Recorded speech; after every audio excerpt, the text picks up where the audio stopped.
afternoon. This morning, the Department of Justice and the Federal Bureau of Investigation's Joint Terrorism Task Force announced the arrest of an Ohio man for providing material support to al-Qaeda. On Sunday, the suspect explained to an undercover FBI agent that he was planning to conduct an attack in Cleveland on Independence Day and a future terrorist attack in Philadelphia. President Trump commends the work of the DOJ and FBI for helping stop this would-be attacker. To continue the ongoing and important work of denuclearization on the Korean Peninsula, Secretary Pompeo will be leaving for North Korea on July 5th to meet with the North Korean leader and his team. The State Department will release more details about his upcoming trip. One item that some of you may have missed last Wednesday in the midst of a busy news day was the confirmation hearing for VA Secretary nominee Robert Wilkie. Mr. Wilkie has been twice confirmed by the Senate, most recently last fall by unanimous consent for his current position as Undersecretary for Personnel and Readiness at the Department of Defense. During the hearing, Mr. Wilkie not only demonstrated that he has the leadership and experience to lead the VA, he also spoke in depth about how he shares the President's vision to put veterans first. Senators Isaacson and Tester, the committee chairman and ranking member, respectively, have expressed their support. The White House expects the Senate to move quickly to confirm Robert Wilkie as the next VA Secretary upon its return. And with that, I will take your questions. Kira? Sarah, did you just call on me before my husband? It's a tough battle. Did you call on me before my husband? I did, for the record. Yeah, okay. let the record show. Do GMA live instead of Fox and Friends. I'm not going to commit to that, but I will say I'll take a question. Yeah, you got it. Maybe two. During the yeah, I think this is a big moment, so I had to give it to the other. Understood. Yeah. Now, if the president would tweet about it, then it just changes the whole dynamic. All right, I digress. During the campaign, the president said, "I am pro-life and I will be appointing pro-life judges." Is the president still committed to appointing pro-life judges? As the president said last week, he's not going to talk to judges about specific cases. He's looking for individuals that have the right intellect, the right temperament, and that will uphold the Constitution. Senator Susan Collins says that she wants a nominee that will respect precedent and that Roe versus Wade is settled law. Does the president agree that Roe versus Wade is settled law? Again, the president's not going to get into asking the candidates about specific cases, but he's looking for somebody that meets those qualifications that I just outlined. Is it important to him to overturn Roe versus Wade? Go ahead, Major. Sarah, is there any concern the president has, based on over the weekend reports out of North Korea, that it is either continuing on with its nuclear program, making efforts to enhance it, and in any way seeking to deceive this administration about its denuclearization intentions? We aren't going to confirm or deny any intelligence reports. What I can tell you is that we're continuing to make progress. Ambassador Kim had a meeting just yesterday with members of the North Korean delegation, and Secretary Pompeo, as I just mentioned, will be headed to North Korea later this week, and we're going to continue those conversations. You say you're continuing to make progress. How can the public evaluate that progress? What's happened? Well, I think a number of things. One, in the last 8 months, you haven't seen missile launches. You haven't seen you haven't seen the nuclear detonations. And again, these conversations are continuing to evolve. I'm not going to get into the details, but I can tell you that progress continues to be made. Dave? Thanks, Sarah. Who are the 4 judicial candidates that the president met today? Well, it wasn't me, so I can clear that up. I know you were really curious about that. Again, the president is being very thoughtful about this process. He's looking for certain characteristics, which we've outlined. And beyond that, I can tell you he met with 4 people today. The meetings lasted roughly 45 minutes, and he's going to continue, meetings through the rest of this week with a few other candidates. Matthew? Can you comment on the CBS report today that Judges Kavanaugh and Barrett are now at the top of his list? Again, I'm not going to get into any more of the process other than what the president stated. Matthew? Thanks, Sarah. The president last Thursday wrote on Twitter, House Republicans should pass the strong but fair immigration bill known as Good Lap 2 in their afternoon vote today. Then on Sunday, he wrote on Twitter, I never pushed the Republicans in the House to vote for the immigration bill, either Good Lap 1 or 2. Why would the president lie about something like He didn't. The president has talked all along. We've laid out the priorities and the principles that we support, that we wanted to see reflected in legislation. But at the same time, the president wasn't aggressively lobbying members because he knew that Democrats in the Senate still were unwilling to actually come to the table and focus on solutions rather than playing political games. We could have gotten it through the House, but that doesn't work if we can't get it through the Senate. And Democrats have made it abundantly clear that they don't actually want to fix problems. They just want to talk about this all the way. I guess for some reason they think this is a good issue for them, although it isn't. And frankly, I think it's outrageous that Democrats have not come to the table and tried to help fix this problem. Margaret. There was a report that it's even kind of maybe on the table that President Trump would... That sounds solid. ...would invite Chairman Kim to New York around the UN. And I just wanted to get on the record, if you can put that in context for us. Number one, is that in play? Number two, it sounded, I mean, a number of conditions would have to be met, but is that really something he would consider doing if those conditions? We don't have any announcements or plans to roll out at this point. And, sure. So, without getting into who all of the four were, the president said that 2 of the 5 he's looking at for the Supreme Court, at least are women. Were any of the people he met with today women? Again, I'm not going to get into those details. John? Thanks a lot, Sarah. Following up on that question, is this an important consideration for the president, getting a conservative woman on the U.S. Supreme Court?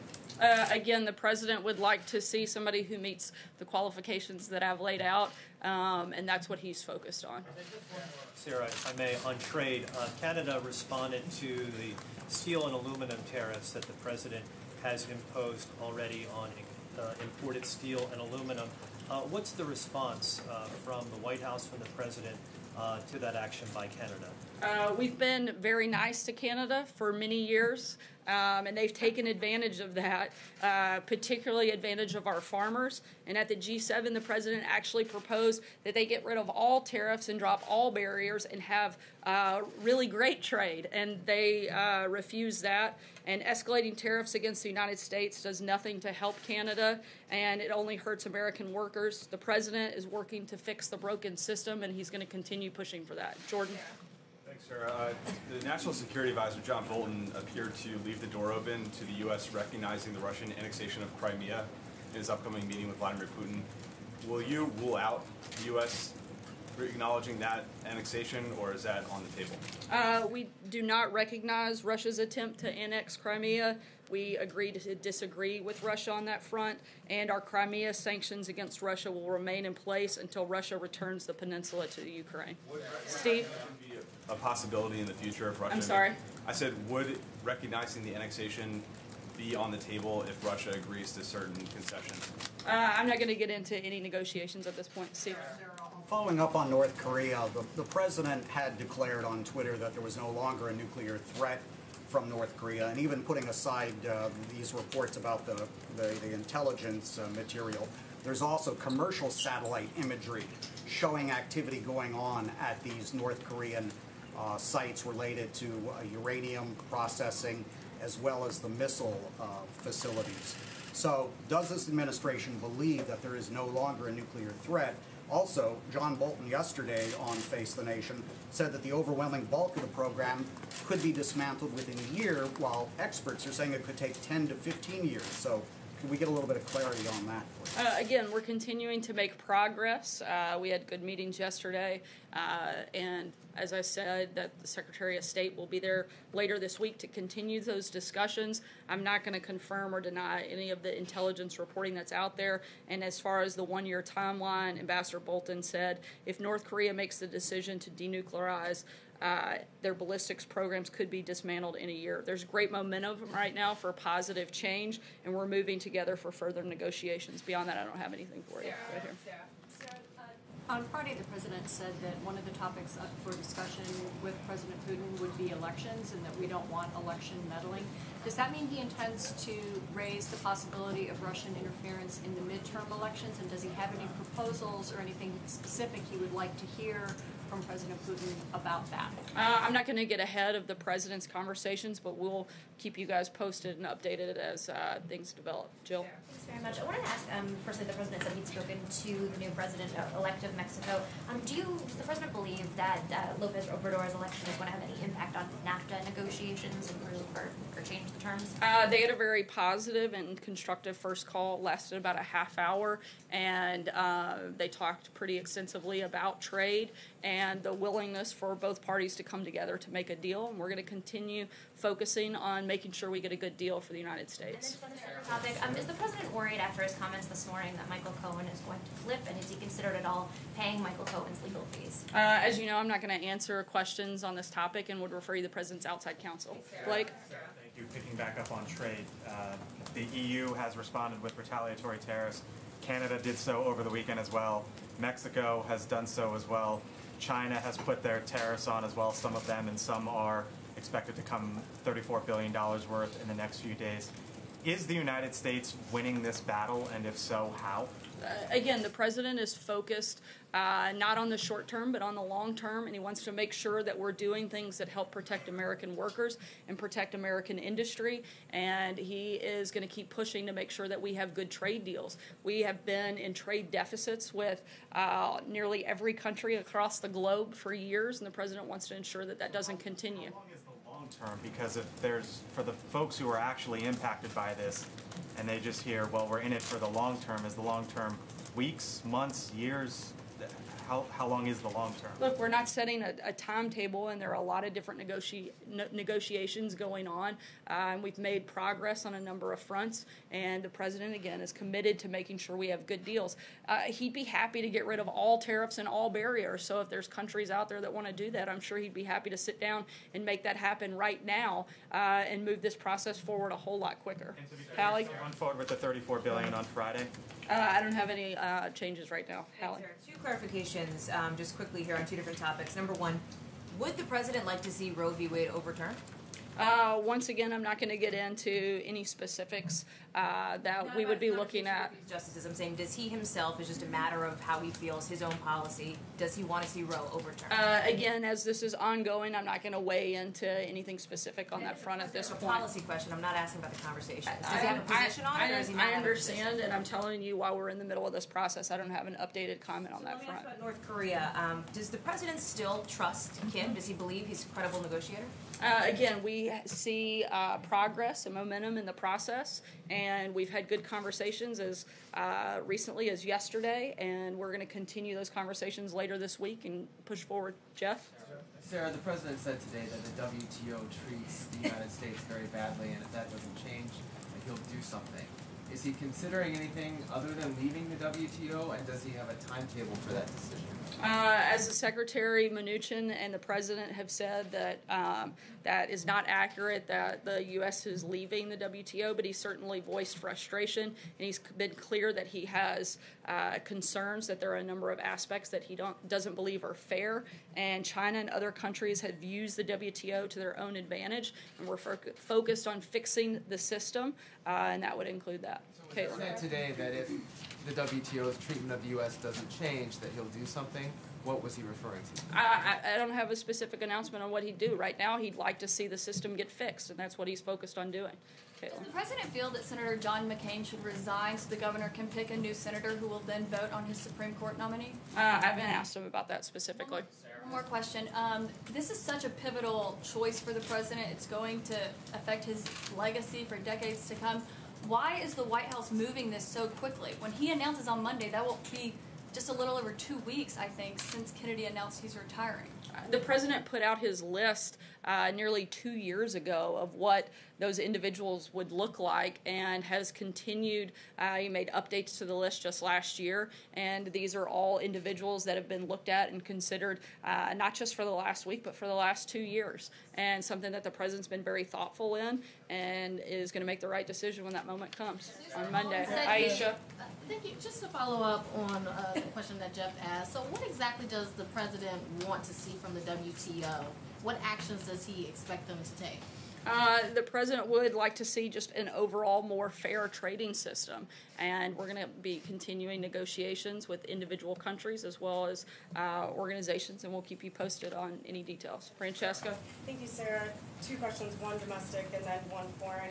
Back on Michael Cohen, can you at least tell us whether the president watched the interview this morning and potentially how he feels about the idea that his former attorney said that he would put his wife, his son, his family, and his country first, but not the president? Once again, I'm not going to weigh into this issue, and I'd refer you to the president's outside counsel. The other question, in response to Jordan, you made very clear that sanctions for Russia as it pertains to Crimea are not on the table going into this meeting with Vladimir Putin.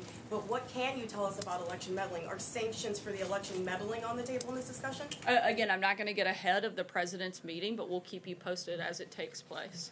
John? Yeah. Thank you, Sarah. 2 questions, please. One foreign and one domestic. A week ago... Starting a new trend. A week ago, you told us that the president intended to call President Erdogan of Turkey following his re-election or his election as president. And we never got a readout on that call or whether or not he congratulated him. Would you elucidate on the call that he made to President Erdogan? You always have one of those zingers in there, John. I know that they spoke last week. I'll get back to you with details of the call. Put out a readout? Again, I'll check into it and get back to you with details of the call. The other question I had was regarding the president's position on Roe v. Wade. In the 3rd debate with Secretary Clinton, the opening question was about this very subject, and he did say the Supreme Court will overturn Roe v. Wade and the issue of abortion would be returned to the states. Is that still his position now? The president is pro-life, but in terms of the process of selecting a Supreme Court nominee, as the president said last week, he's not going to discuss specific cases with those nominees. Just a quick question on China trade. You said that a lot of negotiations are taking place right now. Is there any reason to assume or to see that there have been progress with the Chinese before the deadline to implement tariffs this week? We're continuing those negotiations. I don't have anything further at this point for you. Sager? Thanks, Sarah. Now that Goodlat 1 and Goodlat 2 are both dead in the House, is the president open to any standalone bill which would stop family separation at the border permanently and reform the U.S. asylum process, which is led by GOP senators and some members in the House? We'd have to see the specific legislation before we weighed in directly, but certainly would be open to legislation that fixed the broken system. If Democrats would actually show up to do their jobs and participate in solutions, we would be happy to discuss those and, again, support things that help fix the broken system. To follow up on that, what is current U.S. policy at the border? Is it zero tolerance or is it catch and release? The president's executive order has bought some time for Congress, but the clock is ticking, and Congress needs to act to fix this process because we're running out of time on what we have the ability to do, particularly with the district court that weighed in just last week. Eamon? Sarah. Going back to trade for a second, the U.S. Chamber of Commerce, which generally works very well with Republican presidents, launched a campaign today to oppose the president's tariff agenda. They're saying that the administration is threatening to undermine the economic progress it worked so hard to achieve. What does the president make of that criticism? Again, the president is focused on helping protect American workers and American industries and create a fair playing field. That's what he wants to do, and that's what he's hoping to achieve, and we're confident that he will. Right here. The former Prime Minister of Canada was here today. Sarah, can you tell us what Stephen Harper was here for? Two-part question, but before that, if I can make a quick comment. No. Sarah, you are most welcome at any Indian restaurant across the U.S., including especially this area. Thank you. My question is two-part question. One, when President is going to make history by visiting India? Because 1.2 billion Indians are waiting for him because he's very famous in India. I'll keep you posted. I don't think we have a trip planned, but once we do, we'll certainly make the announcement. We'll take one last question right here. Part, oh, please, sorry. Go ahead. As far as legal immigration is concerned, people who came here legally and people who are living here legally, they are waiting at least 15 years to get green card. And if this trend continues, like almost 500,000 green cards are backlogged, then it will take about 70 years for them to get green card. So any presidential message as far as clearing these backlogs for the legal immigrants who are going across the U.S., demonstrating and asking the U.S. Presidential help? Certainly, the president's talked many times about fixing the overall system, both illegal and legal immigration. We want to certainly address illegal immigration in securing our borders and protecting American communities. However, at the same time, there is a process that people should follow, and we want to look for ways to fix that process as well and expedite that. I'll come back here for the last question. Thanks, Sarah. Just continuing on immigration, Vice President Pence was just in Central America telling the leaders that they need to do more to control immigration. President Trump has threatened to cut foreign aid to Central American nations if they don't do more to address the outflow of immigrants. Can you tell me what specific steps the White House has taken to carry out this threat? Has there been any meetings with USAID, State Department to outline what could be cut? We'd like to see that not happen because we'd like to see them step up and do more to stop illegal immigration into the United States. We'd like their help and their participation in making that happen. Thanks so much, guys. Have a great day. What's the administration doing to ensure the 2,000 children are brought back before their parents, Sarah?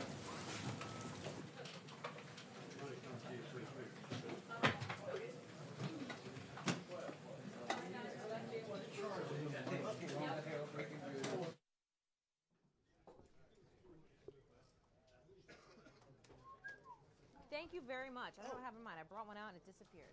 So, thank you, sir. It's probably